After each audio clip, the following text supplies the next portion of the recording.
Okay, this is take two. My friend just walked in and I took a brief break and I'm back.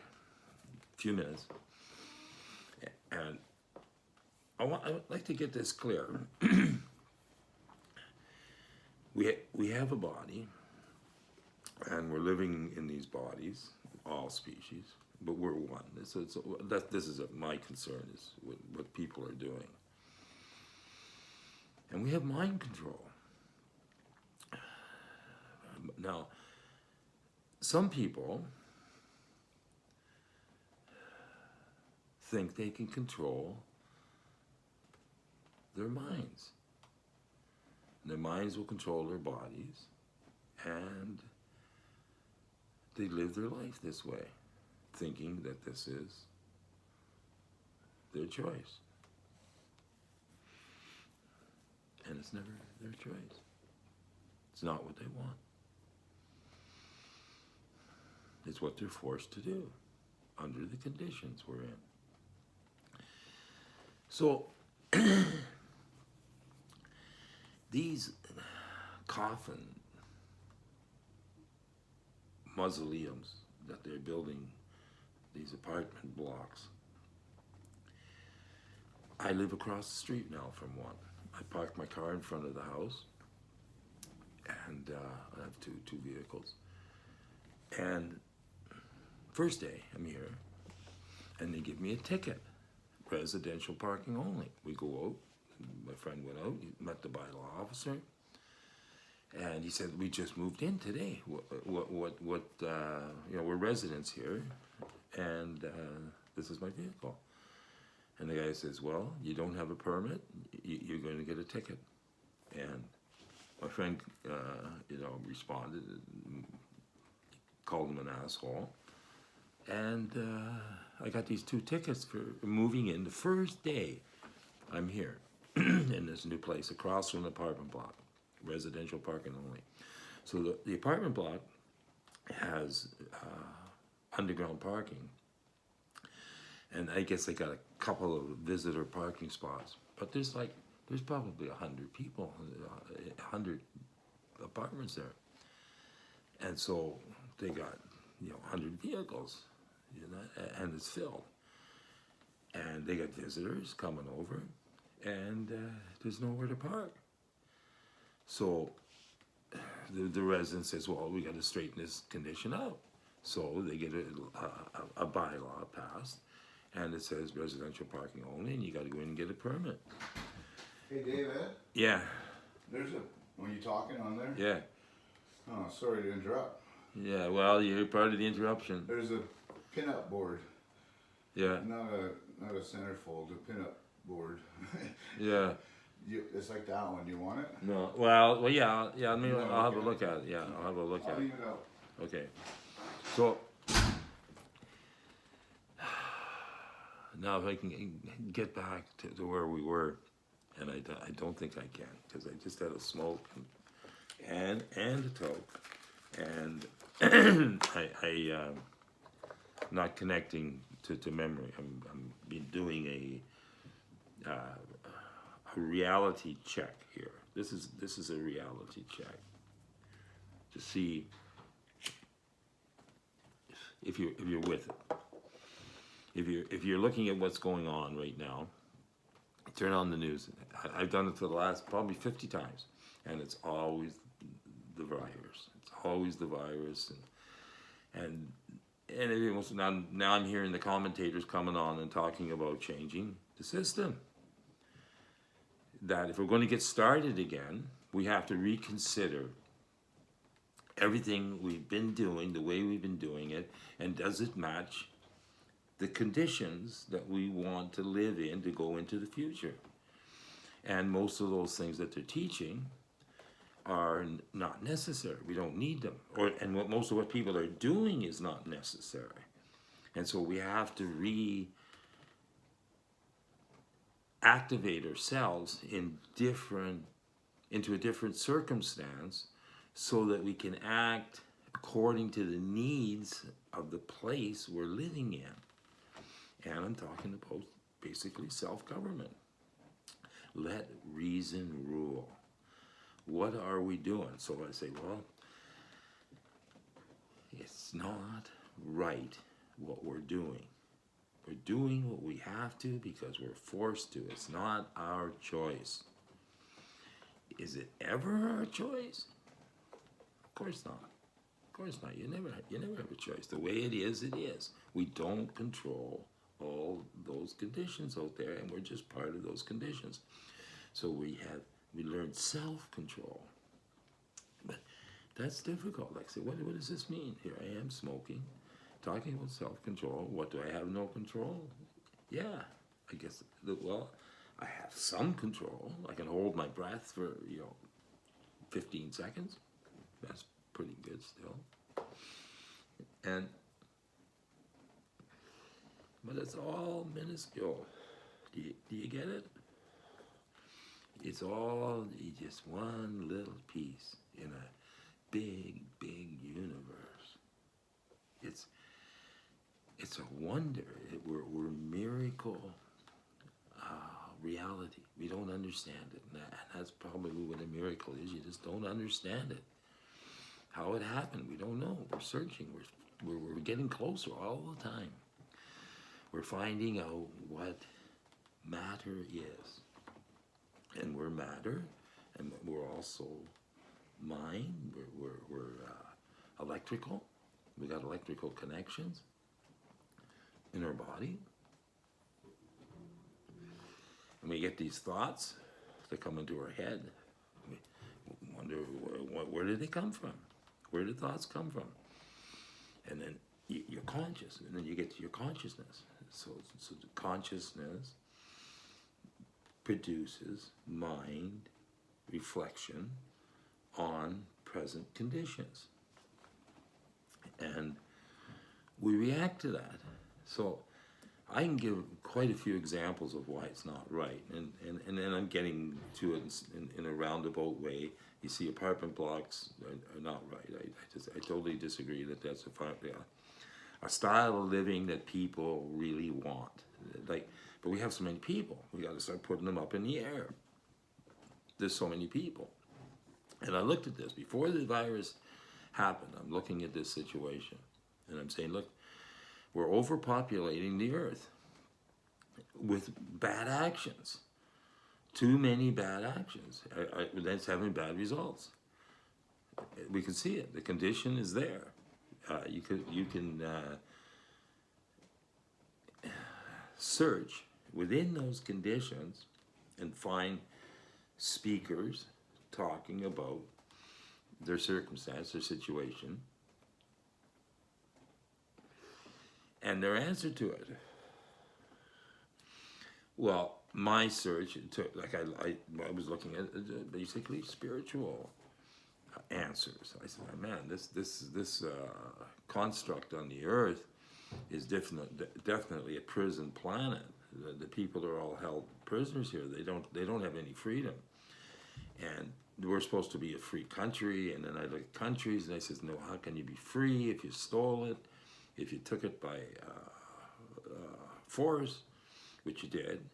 Now you're controlling it under the rules of the kingdom, wherever you are. But if you look back to the source of it, how did they get that? How did they get what they think that they've got? And it's all like a history of crime. You wouldn't do it now, but you did. But it was done then and indoctrinated, and that's the way people, their mind are being controlled. They're fed all this information of this is the way it is, and this is the way you operate within it, and it's not right. So to change it, how do you change it? Well, you do the best you can, and you spread it around. If it's right, let it hold. Let the people do it by their own willingness. Give them the freedom to let reason rule and to make decisions where they're looking after themselves. Don't bother them. Leave them alone. They're not hurting anyone. And they're doing the best they can. So don't make rules which are going to obstruct them and harass them from making their own decisions. We're in a condition of anarchy right now, to a small degree. There's a freedom that we have right now to make a change. And the question, I guess, would come down to the answer: what are these changes? And so I'm doing my best to explain.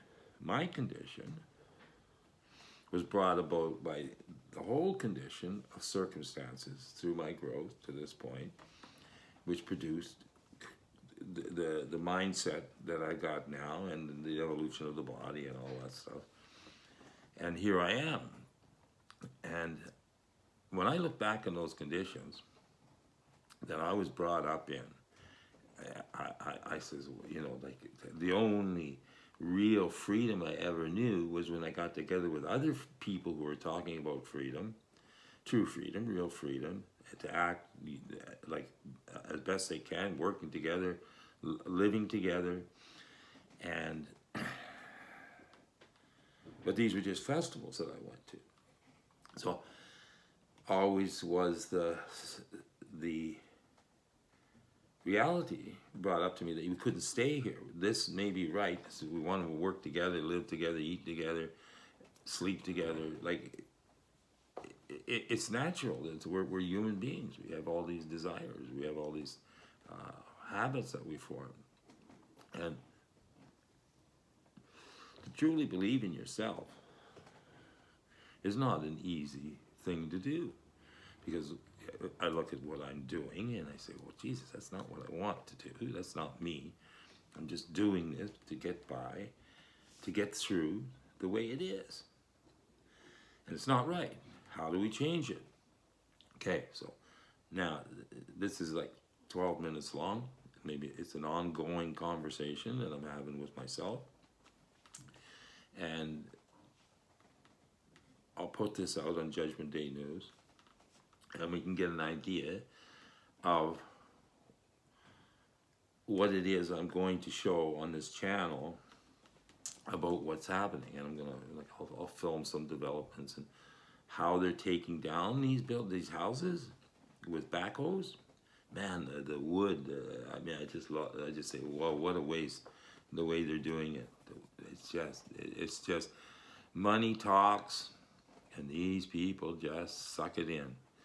Like, they'll do anything for a buck, right?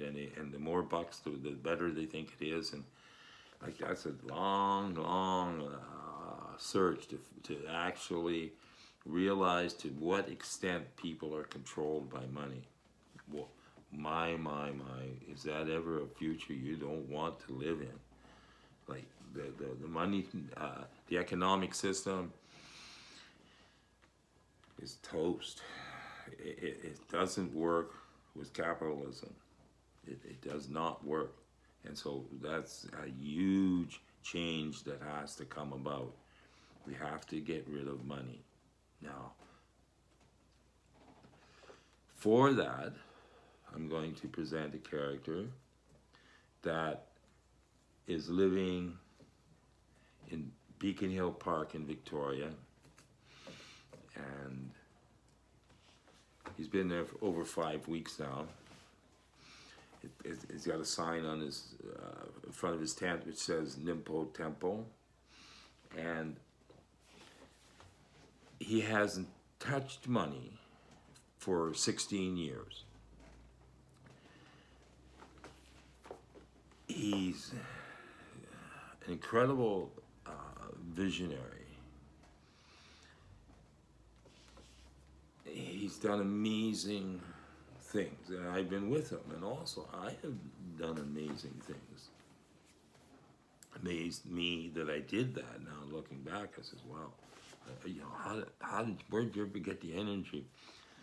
At one time, I ran for mayor in 13 different municipalities, because I said, this is ridiculous that we have 13 mayors and 71 councillors in an area, the small area where one government should be able to look after it more efficiently and make one rule for, if you need a rule, then make it for everybody. You know, like why have all these different municipalities with different rules and different bylaws, and oh my God, what a mess the system is. So people are now awakening though. They're looking at the system and they're seeing it. Now they're working at home and they're all on their computer and they're all looking for, you know, what are we seeing on this computer? Whoa, man, you can find anything. We have all knowledge with us. You want to do anything? You can be under the hood of a car looking about how to put on a belt, and you can plug in your iPhone and bring up the information and follow step by step how to do the job. We do not need schools of what they're teaching. And now the schools are closed. So here's all these buildings. All the churches are empty. What happened? We got a virus. We got a threat. Now everybody's acting in fear. They're all in fear. And they've shut down the system. The system is bankrupt. It's collapsed. It's collapsing. We're coming to a Great Depression right now, state, and where we're going to have to look at what we have around us and work with that. And so this character, David Arthur Johnson, who's in Beacon Hill Park in the tent, is setting an example of how to live without money, and he's always got a perfect poise. And there's an archive, there's a huge archive there of actions that I've been in and he's been in and other people that were around have been in. And now when we've got all this time on our hands, let's focus on changing the conditions locally that we're under so that they make sense for the future. And there's a few things that we can talk about, but I know you can see from where you are what you have to go through to get by, and how could you do it better? And are you looking for how to, like I always talk about how I could shut the traffic down in one day. I could cut it in half, the amount of vehicles that were on the road, by just having control over the airwaves for one day and tell the people the truth. Why? And this truth is like just the main focus here. When we're talking about what's going on, its base has got to be in truth. And if you look at the ownership of land and you say what's true there was not truth. So always I want to tell as comprehensively and as succinctly as I can the truth about what's going on and how we don't have any control over it. And so all you got is self-control to some degree. Now, it's hard to control yourself, like in certain circumstances, like this bylaw ticket that I got for parking, when a reason didn't work with the person, he just said, these are the rules that I play by, and you're under our rules. Okay, I have to go for now. Bye.